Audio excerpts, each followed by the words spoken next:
everybody, welcome to Motorcycle.com, and this time around I'm here with the Aprilia RS660, the long-awaited RS660, and I'm here to tell you right now this is going to be, actually not going to be, this is, in my opinion, the king of the middleweight twins category. Some of you might think that's not a whole lot of a category to claim being king of, because you're playing with the likes of the SV650 Suzuki, Yamaha MT-07, Kawasaki Ninja 650, even the Honda CBR 650, the RS660 from Aprilia blows all those out of the water.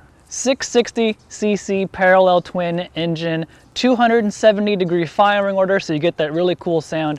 Aprilia says this makes 100 horsepower to the crank, so I'm guessing it's going to be about 85 or so horses at the wheel. What you want to know right now is, what is this thing like to ride? And I spent a whole day today in and around the hills in Santa Barbara, California, thoroughly flogging this thing, and I gotta tell you, this is my new favorite bike in the middleweight twins category. And if you don't know, I'm an owner of an SV650 Suzuki. So am I thinking about putting that bike up for sale to grab one of these? Maybe a little bit, yeah. This thing is super good. First off, there's the ergonomics of it all. I mean, the handlebars are a little bit higher up. This seat is super comfortable, which, you know, you're not going to tell right away, but it's really well padded, and it's just an overall really comfortable package. But you got to start always with the engine, and the character of this engine is fantastic. It's a lot of fun. It's really playful. It's really easy to get lost in these numbers, the numbers game. You know, 100 horsepower, well, it doesn't really sound like a whole lot, right? But if you get trapped in this horsepower game, like, oh, my R6 makes 115 horsepower, whatever it is, yeah, it's making all that power at like 14,000 RPM. This RS660 makes about 80% of its torque at like 4,000 RPM. That's where you're really going to use it in the real world. All that high revving stuff is only when you get into like the canyons or the racetrack. And even then too, it makes pretty decent power, this RS660. Just an overall really fun package to play with. So let's start at the front of the bike, work my way back. You have the brakes. Brembo calipers. No, they're not like top shelf Stylimas, but they're really good.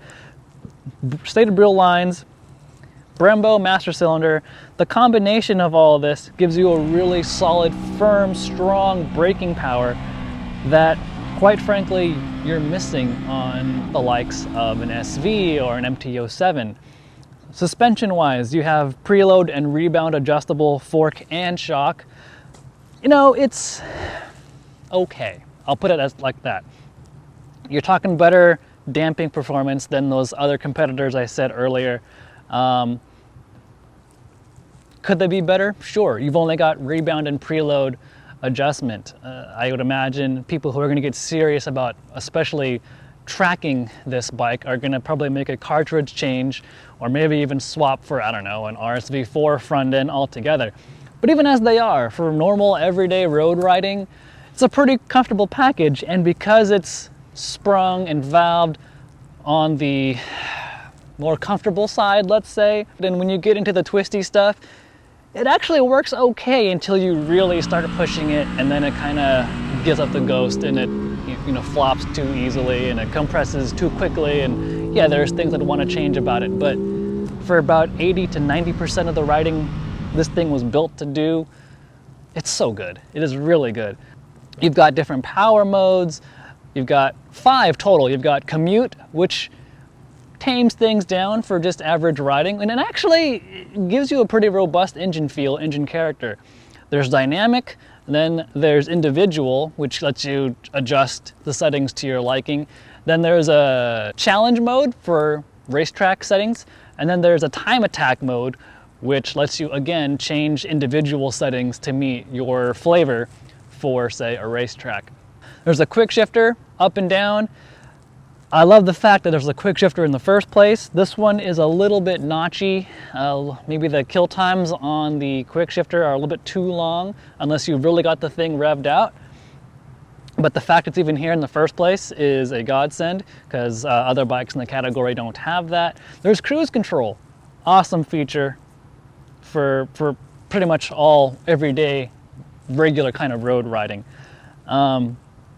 Yeah, I'm just really impressed by this bike. It's super narrow. The first thing you can notice when you sit on this thing is, one, you're not hunched over like a true super sport kind of motorcycle. And then two, like you can almost click your heels together. These foot pegs are like 18 millimeters narrower and like side to side, left to right, than you would see on the RSV4. Part of the reason why the foot pegs are so close together is because the swing arm itself the swing arm pivot is encased within the engine itself, and there's an eccentric. So you can change the angle of the swing arm, and then the foot pegs are attached to the swing arm, which is going to make fabricating rear sets for it kind of difficult. But even as it is, you've got really good ground clearance.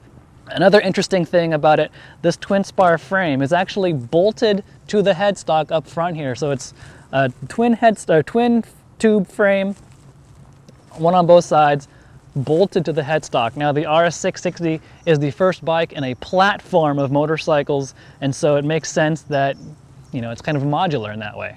Yes, I mean, I absolutely love this motorcycle, and let's just take a second to look at this bike for a minute. Now, this acid yellow color might not appeal to a lot of people. I think it looks cool, especially in person. It really looks cool, and it really pops in person. Don't worry if you don't like this color, there's other colors too. There's a blue and there's a black, but this with the red wheels, it's pretty darn cool, I think. Now, there's a couple things I don't like about this bike. One, it's got a lot of vibration, and you know, it's not a deal breaker by any means, but I found myself throughout the day shaking out my hands, putting the cruise control on to shake my hands out, because it's buzzy. There's only one counterbalancer, and the parallel twin with the 270-degree firing order, it produces vibrations. That's going to make your hands a little buzzy at times. Again, not a deal breaker. The mirrors are pretty much useless, but you know, that's neither here nor there.